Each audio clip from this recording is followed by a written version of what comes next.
We now know when the Chicago Bulls Media Day and training camp will open. And with that said, we're going to look at some of the biggest questions that the Chicago Bulls should be looking to answer during their training camp period before the start of preseason. And Jalen Smith was also listed as one of the top 10 NBA hidden gems. Talk about all that and more right after this.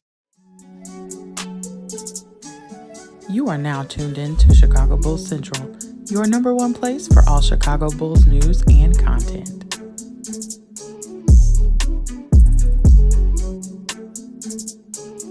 What's going on, Bulls fans? Welcome to another episode of Chicago Bulls Central, your number one spot for everything Chicago Bulls related. I'm the host, Haize, but more importantly, you guys can follow the channel at Bulls Central Pod on every social media platform we happen to be on. With that being said, let's go ahead and get into this content for today, y'all. And so it was announced that the Chicago Bulls Media Day opens September 30th with training camp starting the day after that. That means we are 24 days away as of the posting of this episode from the opening of training camp, basically. And that's exciting, right? Media days when we get a lot of interviews from the players, kind of find out the thought process coming into the season, even the thought process from like Billy Donovan and Arturas Karnisovas, the Bulls front office, on how they feel about the new direction of the Bulls. And while we've heard bits and pieces trickling in and out there, of course, that's going to be where we kind of get the information overload with it. And we'll be live right after Media Day goes live. So make sure you guys are tuned in with us during that to kind of break that down and process all that. It's going to be a fun time, I think. Always love going over Media Day, watching Media Day. I think it's always a fun time for both Bulls fans. And just, the basketball day as a whole, like that's a day where it's kind of like the unofficial start of the basketball season. You see how everybody's kind of changed their body, what they've worked out on, and their thought process and where their team stands and things like that. Doesn't mean it always holds true, right? We've heard from Billy Donovan the last two Media Days about wanting to shoot more three-pointers, and the Bulls have still been in the bottom of the league. But, so with that said, going into training camp, what are some of the biggest questions that I hope that the Bulls answer? This is not anybody else's list. You guys can let me know what you guys think, what you would like to see kind of the Bulls work on and things in training camp. But I've established a solid list of things here that I hope. First is establishing that 10-man rotation. While the Chicago Bulls may not go 10 deep into their bench based off Billy Donovan's history consistently, you still want to kind of establish your 10 guys, right? And, with that 10th guy maybe being a guy that changes depending on the situation and things like that. But we have a lot of change to this Bulls team. And, theoretically, we have a lot of players that may be playing out of position or in new positions as well with, Josh Giddey expected to be that starting point guard, Kobe moving to the 2, Zach LaVine moving to the 3.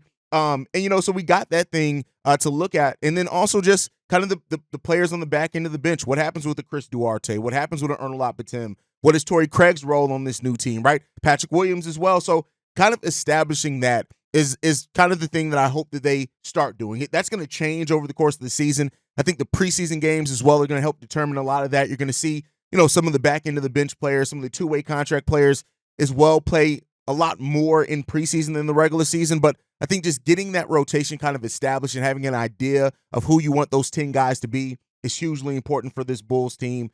And then, of course, to do that, you also have to look at your roster spots. The Bulls have no technically open roster spots. They're all taken. But we do have THT that signed a camp deal with a partially guaranteed deal. Ernest Batum, who's on a partially guaranteed deal as well, that the Bulls can waive that, I think, up into the before the first day of the official season starting. So, look out for that. I don't know if I really expect too much like surprise or things to necessarily change in that time period. But again, it is something to look out for. And then, of course, how do the Bulls establish a new style of play?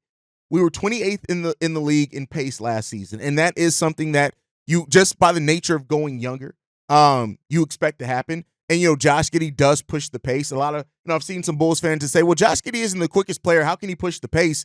And I maybe I'm just not doing a good job of kind of explaining the finer details of basketball sometimes here. And that's something that I'll look to definitely improve on in my time in doing this show. But like, you don't have to be the fast.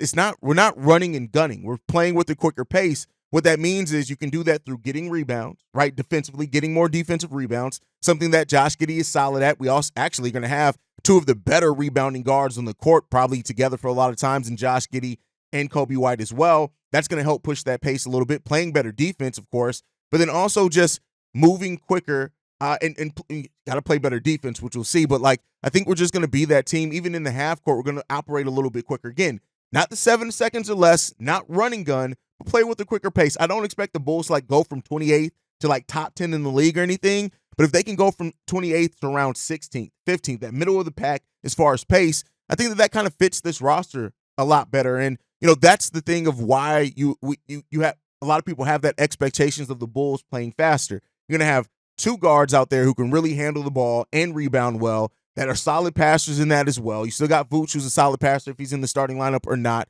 But I think when you look at what this team's strengths could be, with Zach LaVine being out there, Jalen Smith at times, Modest Bucilis, Ayo Dosunmu, who was one of our best players in transition last year, that it just kind of all signs point to, both in the starting lineup and the bench, this team being a team that could thrive in a quicker style of play.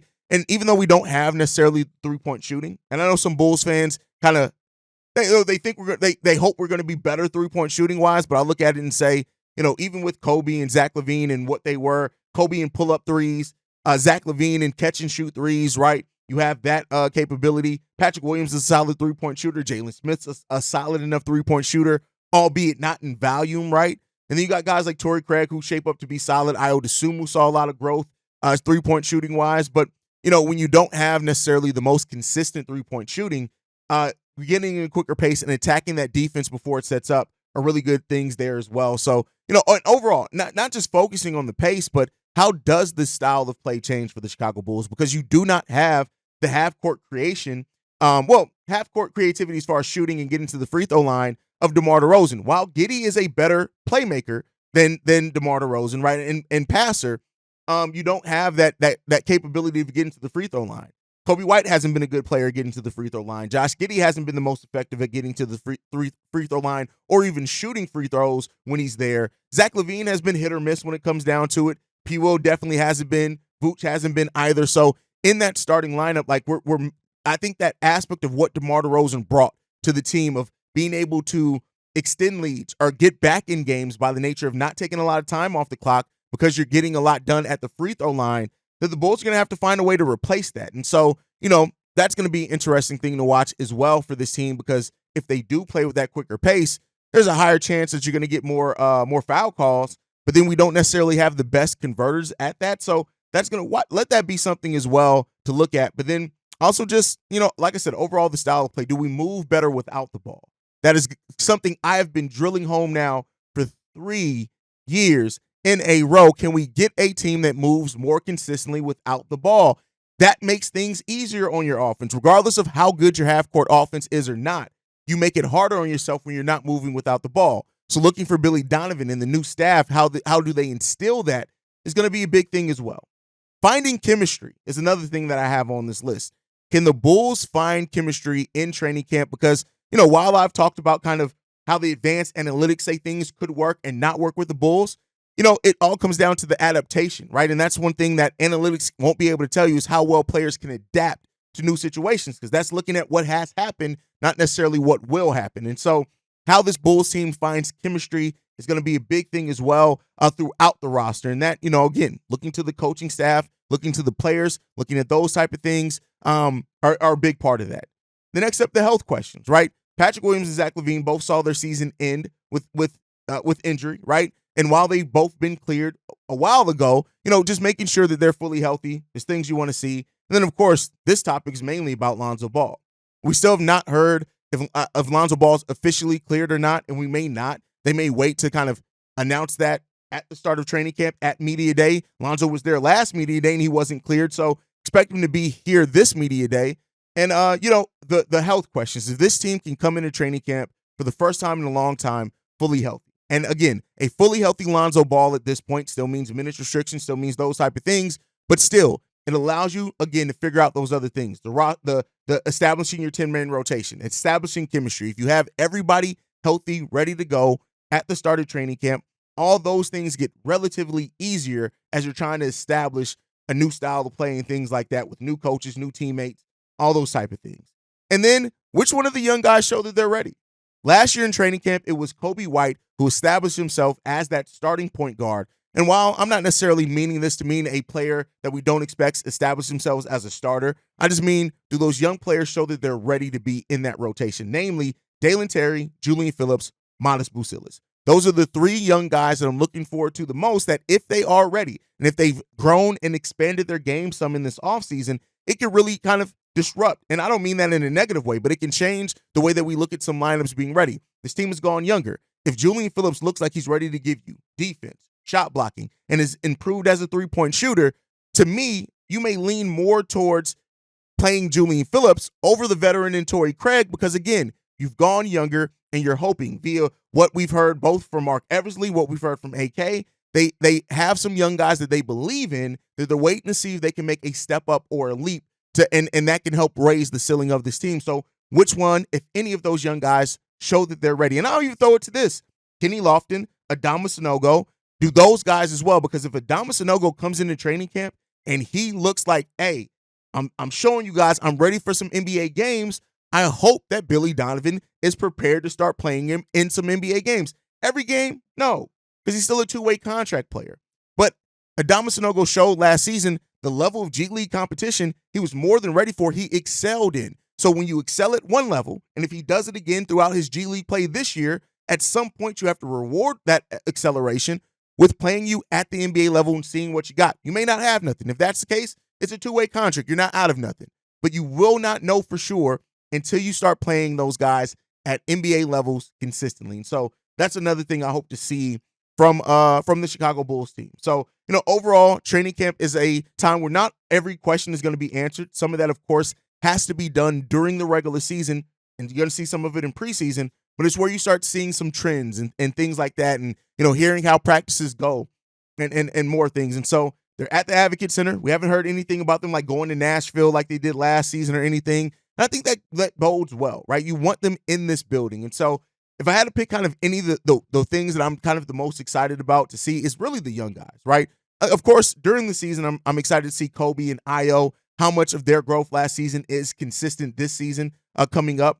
But Modest, Julian Phillips, Dalen Terry, really, if you can get two out of those three guys to show that they belong this season, right? That doesn't mean that they're done growing. It doesn't mean to say that they have to be amazing or anything like that, but to show that they can consistently play at the NBA level to where they can man minutes, that goes a long way, I think, for the future of this Bulls team. And so that's what you want to start seeing. The Bulls have a young core. The question is how good is that young core, right? We got a nice group of young players, 24 and below. We got a nice group of those guys. How many of those guys, though, are going to be guys that stick around on this team and not just stick around because of you drafted them or because they're here, but stick around because they've shown you that they help get you the best chance of winning basketball games? And that is one thing that I'm excited to see that being the story over the course of the season. But let me know what your guys' thoughts are. What are some of the things you want to see or hear most out of training camp? Are you excited about Media Day coming September 30th? Training camp starts after that. The Bulls' first preseason game, I think, is about a week and a half after that as well. So, listen, we're rocking and rolling, man. We are only a few short weeks away from Bulls basketball. And I don't know about y'all, but I'm excited. On top of the Bears playing this Sunday, getting Bulls basketball back, I'm excited about it. But you guys can let me know what you guys think down below. Now, before we go, we got one more topic to get into with you guys. Jalen Smith was listed as at number 8 on the top 10 NBA hidden gems list. And this is, I think this is a major one, right? We've heard that Jalen Smith has been off or promised an opportunity to earn. Now, promised an opportunity is kind of a loaded thing, right? But that is what we've heard, that he has been promised a chance to either start or try to fight for a starting position here with the Chicago Bulls. And, when you hear about Jalen Smith, he's a top 10 pick. He was drafted 10th overall in the 2020 draft. I think people forget that. And while, yes, he ended up being moved by the Phoenix Suns because the makeup of that team changed drastically, he ends up going to the Indiana Pacers. He plays a bench role for the most part over that time. But you look at it. When you see that Jalen Smith, every time he's gotten more opportunity, he's excelled and grown his game. That just is what it is. He hit 61 three-pointers last year on a 42% clip, the best of his career. Again, getting more opportunities to do that. As well, when you look at the fact that the Bulls got him into a 3-year, $27 million deal, which is basically mid-level exception money. Matter of fact, a little bit less than mid-level exception money. That could end up being a tremendous upside for the Chicago Bulls when it comes down to it. He's 6'10". I know he's still listed as 6'9" on ESPN, but he's actually 6'10". Some even list him as 6'11". And he's a guy that has just grown consistently over the time. Shots at the rim, 41% of shots at the rim that he's taken as well. This is a guy that he grows in his career overall. He doesn't foul a lot. at the end of the day. He protects the paint pretty solidly, again, per the minutes that he plays. So Jalen Smith being listed as a potential hidden gem in the NBA overall is nothing but a good sign for the Chicago Bulls. This Jalen Smith signing is a low-risk, high-reward opportunity. Now, it comes down to putting him in the right positions, making sure that you're giving him minutes, that he's able to have the chance to showcase his skill, but also putting a team again, it goes back to play style. Are we going to play a style, whether it's getting more out in transition or anything else that helps get you the most out of any of the players on the roster? But you look at whether Jalen Smith is starting or coming off the bench. If he starts, he's going to be out there with Josh Giddey a lot of the minutes, right? If he comes off the bench, he's going to play some minutes still with Giddey, but also with Ayo Dosunmu, who grew as a passer last year, grew as a transition decision maker also. And so all that could help Jalen Smith get the Bulls get the best out of Jalen Smith. I always go back to this season, and I know it's one season, and it was back in 2021-22, so you still take that with a grain of salt.